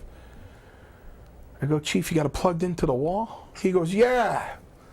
I go, Chief, you need a surge protector. He goes, a what? I go, you need a surge protector. What? I said, Chief, you got a Radio Shack near you? He goes, yeah. I go, Chief, just walk in the Radio Shack and say, I need a surge protector. He goes, okay. So he goes to Radio Shack, it's a surge protector, and he calls me up. He goes, yeah, I'm not. That thing clicks, though. I go, yeah, Chief, that's what shorts out. Instead of your TV, you got to reset it. You know, it be everyday human being lives. Right. It's not Mario Mancini, the jobber who's getting taken on a stretcher, or the guy coming in with the headdress, doing the dance and giving everybody knee lifts and chops. It was just Len and Joe on the phone, you know. And that's all it came down to, you know. And one Christmas, I sent him 4 dozen pastry. He called me up screaming at me. I go, what's the matter, Chief? He goes, I have sugar. I go, you didn't tell me that. So I ended up going back on the computer, and I got him like this $220 diabetic basket, and I sent that. So he, you know, we would sit, and he would be amazed at the stories that I would remember. So is Roma. Roma is always shocked, you know, because we meet every once in a while. I'm saying it like we plan it, but every once in a while we bump into the big Y at North Branford, you know.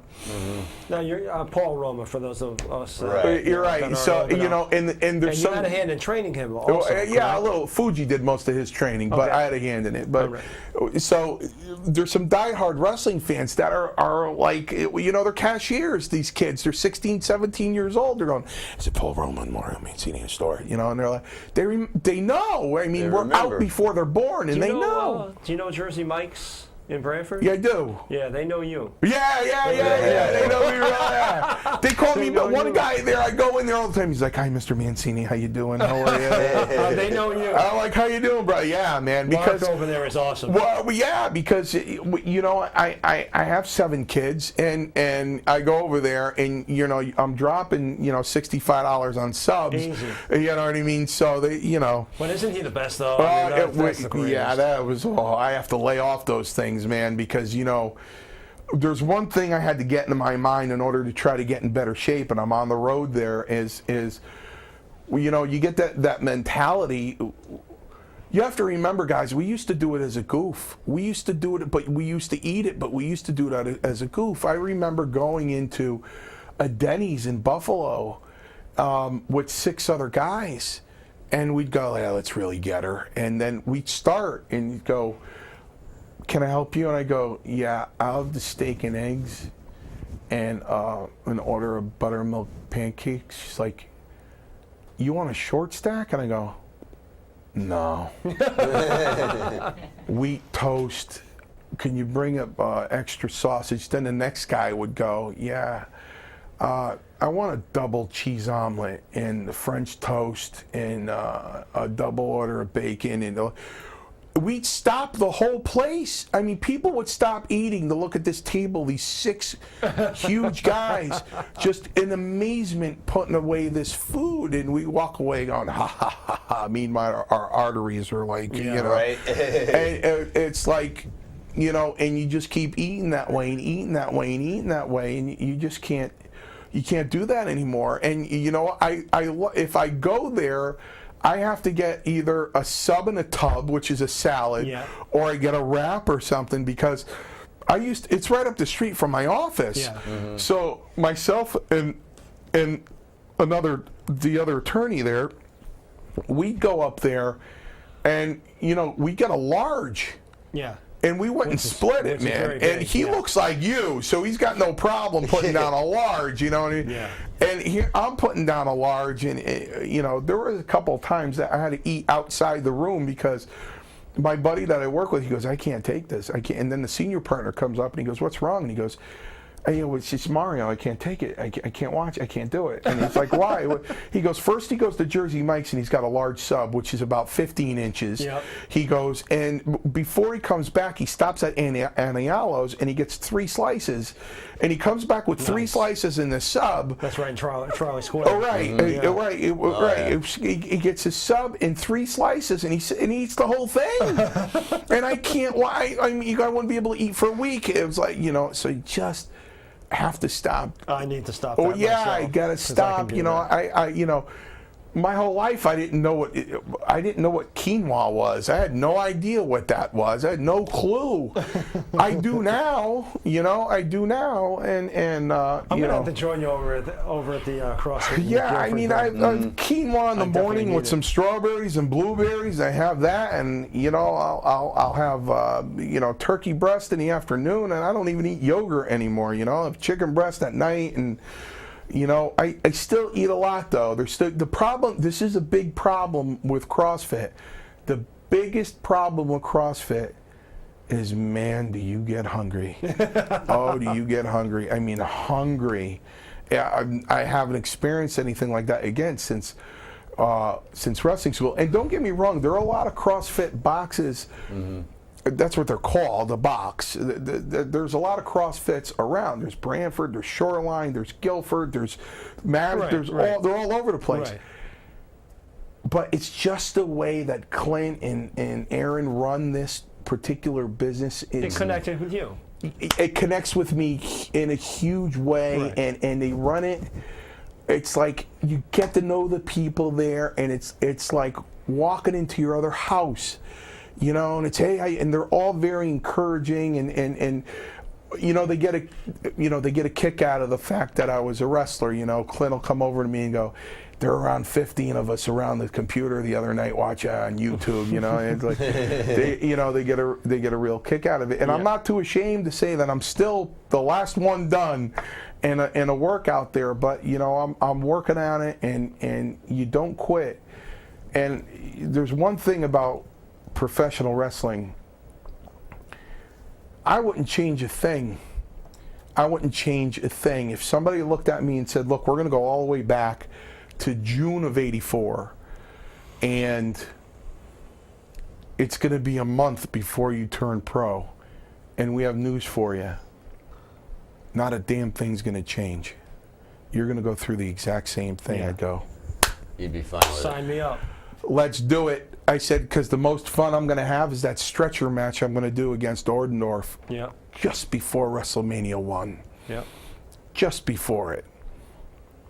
Now, you mentioned WrestleMania. It's more than likely going to happen this year at WrestleMania 30 that Undertaker's going to get into the Hall of Fame. Being that you were his debut match, contrary to some opinion, you definitely were Mark Calloway's first match in the WWF. What do you think about getting into the Hall of Fame right along with him? Hand in hand, that would just like bring everything full circle. Amazing. Well, as I told Howard Finkel, I appreciate the offer, because as I was telling him in the first hour when I was at the convention, Howard said he wanted to talk to me, and I said, I want to talk to you too. I want to talk to you about the Hall of Fame. Well, he wanted to talk to me about where are they now. They want to do a piece on me of where are they now. Because he thinks it's very intriguing that here's a guy that got his butt kicked every week, and once this guy turned let's face it, for the lack of a better term, the biggest loser. What's this guy turn around and do? He goes to law school. Are you kidding me? Look at him now. You know what I mean? So he thought that was very intriguing. I said, Howard, I want to get in the Hall of Fame. I did what I was supposed to do. Don't make me feel like I did this for nothing. And you know what? That's the one thing I thanked Joe Bruin for. And that's the last thing I said to him. Knowing how I get up in the morning, knowing how I sleep, knowing that if I stay in this position for the next 28 minutes this show has left, eventually I'll grunt because my left shoulder will start giving out on me. Oh, there goes the set. I'm retired, kid. There it is. I'm retired. Some other things are giving out on us too. I'm retired, kid. If you want to put the boots on, I'll go in with you one day, but not here. The floor's a little too hard here. Yeah. So I said, Joe, thanks for making me feel like I didn't take all those bumps for nothing. And that's what I'm going to say. The last thing I'm going to say at the Hall of Fame induction next year is exactly that. I'm going to look at Joe Bruin and say, thank you so much, Joe. Thank you for making me feel like I didn't take those bumps for nothing. Well, we feel that you didn't take them for nothing because, I grew up not too far from you, and we knew each other when I was younger and you were in the business. And, we would come out to the Coliseum to see you all the time, house shows, live events, and what have you. And you entertained us. You like you said, you did your job, and we love you for it. We really do. I You're appreciate not it. just blowing smoke because you're sitting here. Well, Finkel asked me, he said, Mario, tell me, because I don't know, I wasn't there all the time. How many matches did you win? And and again, I'm going to put it on the table. I tell people, they go, well, you always lost on TV. I go, that was always on TV. That was just on TV. I won a lot of house shows. He goes, how many matches did you really win? I went,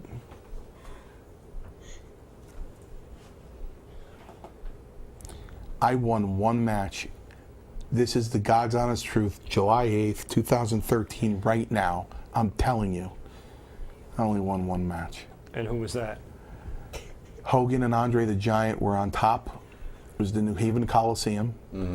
Gino Carabello and I went just to say hello because we were 20 minutes away and we love hanging with the guys. We weren't booked. So I walked in and nobody was there. Walked in at 6:30, nobody was there. And Arnie was there with his big cigar. And he quacked like the penguin and he went, I'm glad to see you guys. They're going to be late. I need like 25 minutes. Wow. Now, you want to see a kid get excited. 25 minutes. I could do 25 minutes standing on my head. So I held my breath and he said, what do you got for a finish? I said, a reverse flying body press off the second rope. He went, use it. I said, okay. So Gino goes, 25 minutes, man. What do you want to do? I go, we're going to do 19. He goes, how are we going to do 19? I go, you're going to go in with the jacket. I said, you're going to go to take it off. And the minute he goes like this, the whole place starts whistling and screaming. He throws it back on. Shut up while I take off my...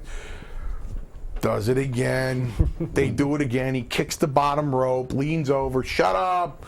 Taking off my rope. I get the referee. Tell him to take it off. Come on, let's go. Tell him to take it off. Tell the referee's getting me back. Gino's yelling at me. Don't blah, blah, blah, blah, blah. Now I told him to do this because I used to do this when I was a heel.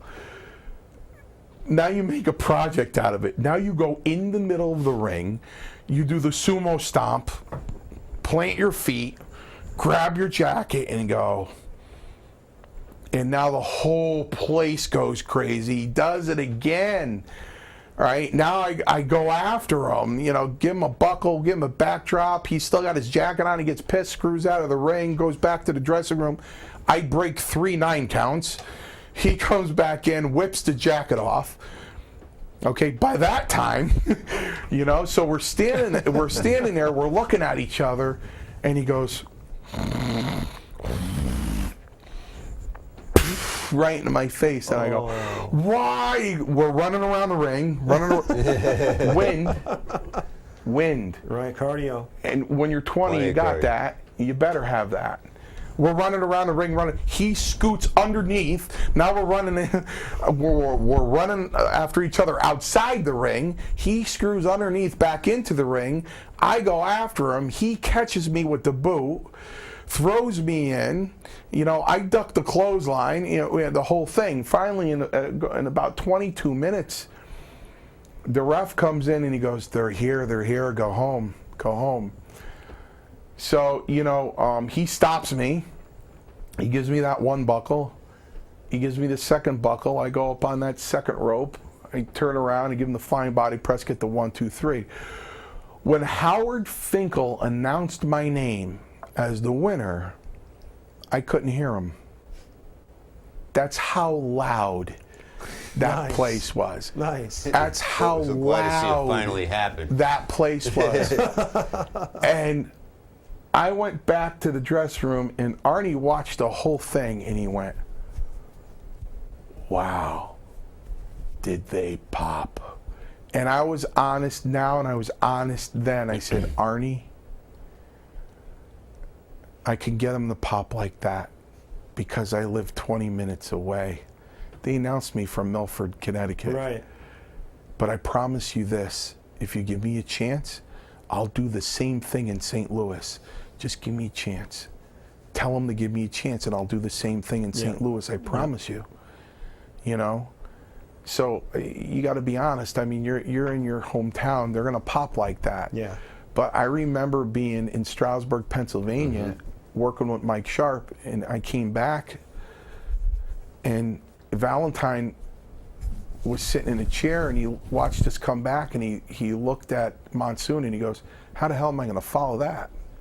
I went, wow. That was the biggest compliment I could get. I'm like, I couldn't believe he said that. That's fantastic. You know, how the hell am I going to follow that? Yeah. You know, so I would love, you know, I get really angry. I got angry last week. I get really angry when people go, well, Lombardi will probably get in before you. Really? Really? Why? Because he's an agent? He's an agent now? Yeah. Yeah. What did he do to get that gig? The same thing he did to get his Brooklyn Brawler gig? Yeah. How about that? How about a shoot, guys? How you want to shoot? How about a shoot? Me and Lombardi in a cage. And whoever wins gets into the Hall of Fame. A shoot. There you go.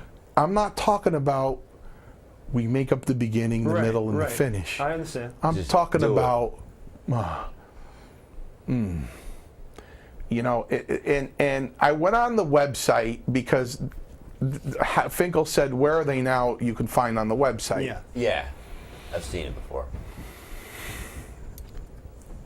So I click on past wrestlers. I go, gee, I wonder if I'm on here. And I go to the M's, and I'm not there. Right. My little holographic thing doesn't come up. You know? Oh. But Lombardi's on there. I X'd out right away. I just signed off right immediately, disgusted, and just started working. I'm like, Well, most Yeah, things in yeah. life are politics anyway, unfortunately. oh, listen, John, I don't begrudge anybody good politics. I would never do that. I would never do that. Hogan bumped into Wayne Ferris in an airport, and he goes, I thought you were dead. And he goes, no, I didn't die. He goes, I swear to God, somebody told me you died, Wayne. He goes, no. He goes, I'm so sorry. I owe you from the 70s because Hogan lived with him. He fed him. He took care of Hogan. He goes, I owe you. You're coming to New York. Hence the honky tonk man. Yeah. I have nothing against true, honest, good politics. I just have a problem with you getting somewhere when it comes to immorality. Yeah. That I don't go for. You know, you do something immoral to get where you got to go. That I have a problem with. And that I'll say anywhere, I'll say here, anywhere. I mean, listen, this kid's got a hell of a story to tell someday. To make people's eyes fly wide open. You know, you look on my Facebook page and you have fans that go, wow, what a gentleman Mario was. What a pleasant person. What a pleasant experience meeting him there.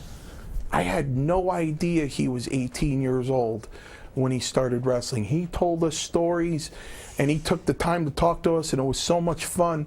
I had no idea he was 18 years old when he started. That flies people's eyes wide open. Yeah. Imagine telling somebody, I started when I was 11. Imagine telling that story. He'll be able to do that. The only other person I know that started that young was a Tonga kid. I started when I was 11. And now the kid is 32. Or say he's 31. He already has 20 years in. Yeah. And he's nowhere. But somebody did something to somebody, and they're in. Should we say? And here's the kicker. He's a better wrestler. Yeah. Well, He's a everything. better worker. Oh my God. Right. Oh my God. Shoot away. How pissed is he going to be? Yeah. He's going to be pretty pissed. Hey, I'm not going to do that. Listen, you don't just do that then. You do that back in 83. It's still with you in 93, in 2003, Oh, you live with it. in 2013, in 2023, to the day you die. And you know what, Len? When the day you die happens, right?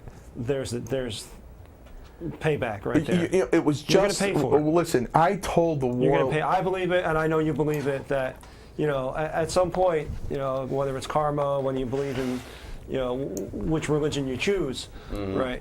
There is some sort of payback. And Guys, it'll happen, let me tell you something. The the warlord and the barbarian were there. Yeah. And I went up to Terry. My wife's got a picture of it. I'm squatting down and I'm talking to Terry, and I go, I have a story for you. And he's like, okay. I go, I was in Hartford Civic Center. I was in the back with Strongbow. Way back. I don't know if you've ever been in the back in the Hartford Civic Center. No. Okay. Well, I'm going to have you picture this in your mind. You park underneath the arena and you walk around a corner.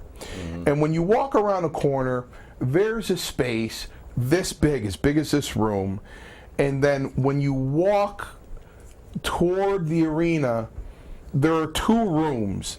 And the rooms literally, to go to one room to another is literally 8 feet from door to door. Okay. And then you walk right or left out through the curtain to the ring. But beyond that is an open space like this. So if those two doors are 50 feet away, the Chief and I are back here. And I'm arguing with him. It's 92 and the 91. I said, I'm sick of this. I want my break. I earned it. I paid my dues. I did everything they wanted me to do. I want a doll. I want my break. I want, Ice cream bars. I go, that SOB's got a cigar coming out of his mouth. He can't wrestle his way out of a paper bag, a wet paper bag. Work better than him while I'm sleeping. He go, you want his break? You want to do what he did to get his break? You want to do that? I'll get your break. I'll get your break easy. You want to do that? I go, no, Chief. I'll just keep losing. He goes, yeah, good idea. Because you know what your problem is, man? Oh, Warlord, love this story. Because you know what your problem is, Mancini? Terry walks out of one room 8 feet to the other room. He goes, you weren't as tall as that and you didn't look like that. Now, I got to tell you guys, I saw the Warlord on June 22nd. There's no difference. I didn't know whether it was 89 or 2013. Wow. The Nice. SOB can get right in the ring and do what he did before. He looked exactly the same. Yeah. Okay? So he goes, you weren't that tall and you didn't look like that. Immediately when he said that, Dusty Rhodes walked behind him and I said, what's his excuse? And Strongbow in his signature way grabbed me by the back of the hair and pulled me back like he always did. And he got into my ear and he goes, don't you ever say that about Dusty Rhodes again, ever. He goes, he was working when you were thought in your father's eye. And he didn't say a thought in my father's eye. Yeah. He said, he was working when you were a thought in your father's eye. Don't you ever say you're sorry. Don't you ever say that about Dusty Rhodes again. He said, Wow. I'm sorry, Chief. And Warlord just loved that. So he was laughing. So you go, and he looked at me and he went, That's a good story. He goes, that's a good story. Talk about great minds in the business. Dusty Rhodes, my goodness. Yeah. He probably threw away better ideas than what's going on today. Yeah. I mean, you know, I'm sorry I never got to work with Dusty Rhodes. I'm sorry I never got to work with, I really wanted to work with Ric Flair. Yeah. In the worst way. Yeah. I mean, there's a guy debuting tonight named Bray Wyatt. He's the son of some of you might know, Mike Rotundo, IRS. Mike Rotundo was a nice guy. Yeah. He was a quiet guy. He was a real athlete, that guy. Mm-hmm. He's good for the business. He was a clean-cut, good guy. Yeah. You know. Now, if you had, you don't have a son, right? You have daughters. You mentioned. Yeah, God wouldn't give me a son. If you had a son, smart God. would you? You know, because we mentioned before, DiBiase's son, Cody Rhodes, Dustin Rhodes, Bray Wyatt coming in is Rotundo's son. Mr. Perfect's son is in there now. Hennig. Orton, yeah, Randy Orton. I mean, we're looking at Natalia, which is Neidhart's daughter.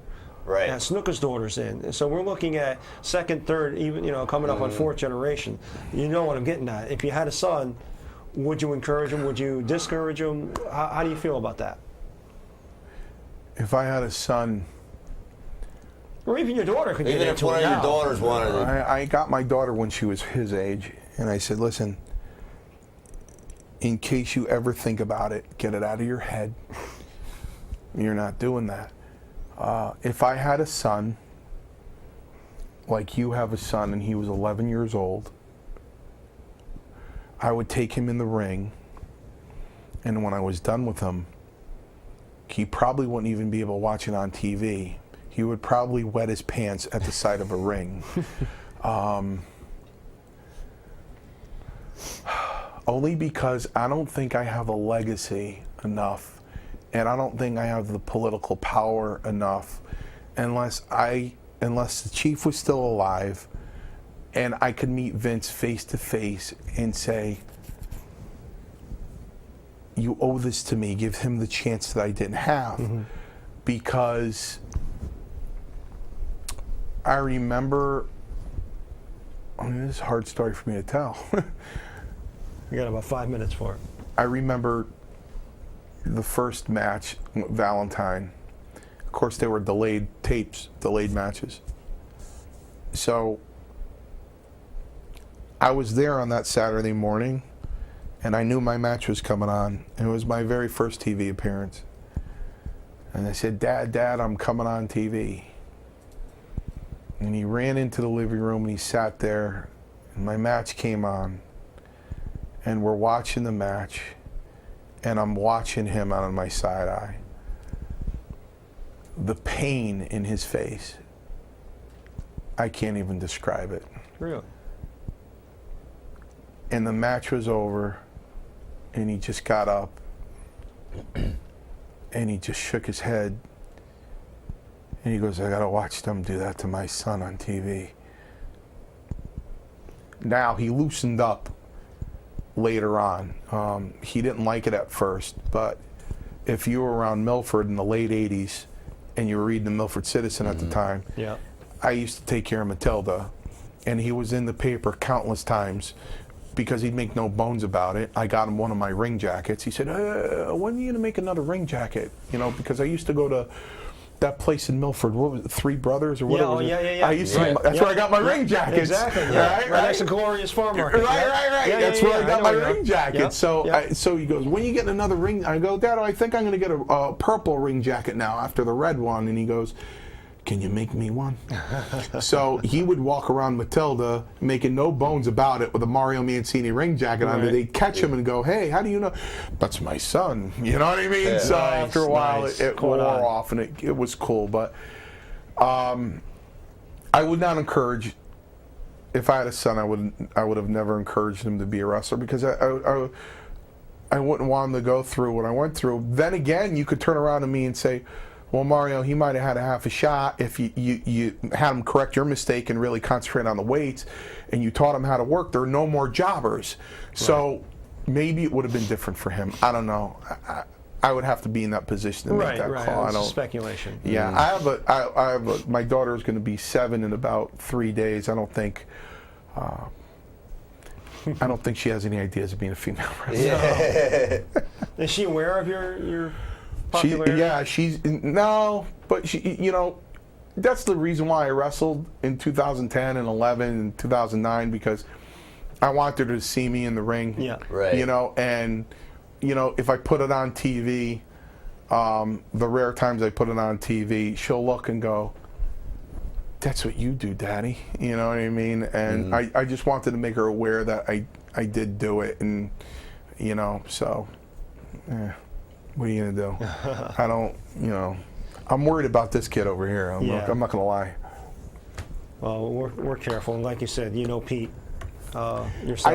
I know Pete's gonna keep him safe, but by the time he's 14 or 13, and you sign a waiver for a minor to engage in something like that, I mean, there's so many things as a pro wrestler to get in quickly.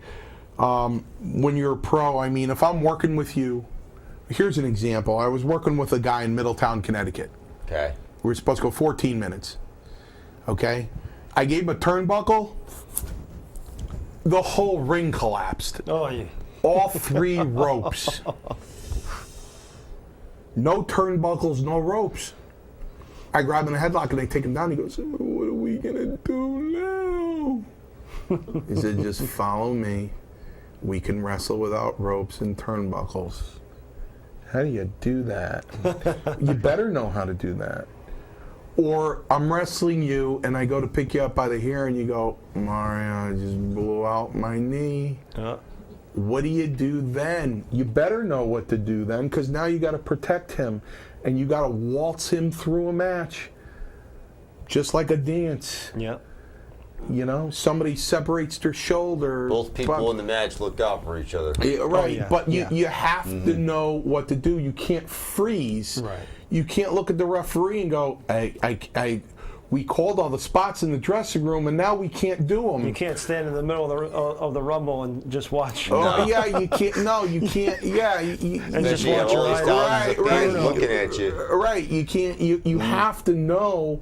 You have to know what to do. And the most important thing for you is, what if you're the guy that's hurt and the guy you're working with is too much of a rookie? That's all right. You'll be okay. And all of a sudden the bone's coming through your knee, and you know what I mean. You just got. I'll tell you what. When you're ready, I'll do a job for you. Right here on the squared circle, folks. We have the gauntlet net challenge.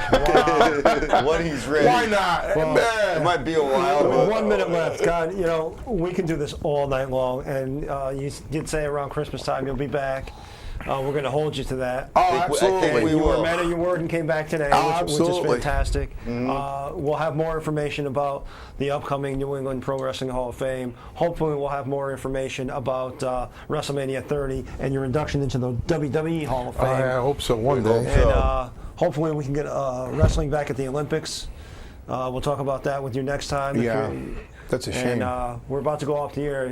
Give us a good sign out, cut a promo on us.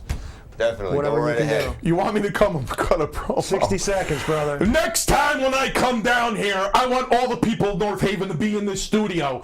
Mario Mancini comes down here. You show up. You have the privilege of being in front of me. It's the heel. I really appreciate being here. I can't wait to come and see the beautiful people of North Haven. It's a privilege for me to be here and an honor, and I can't wait to be here again. Thank you so much. It's a baby face. With that, Awesome. Good. the squared circle. Good night and good luck, Lord David. Mario Mancini. Catch this guy on YouTube. Join him on Facebook. Join us on Facebook. Come again next week. We'll have some more exciting wrestling news. Yeah, maybe a special guest. Keep your eyes open. Definitely. Thanks for being with us. Good night and good luck.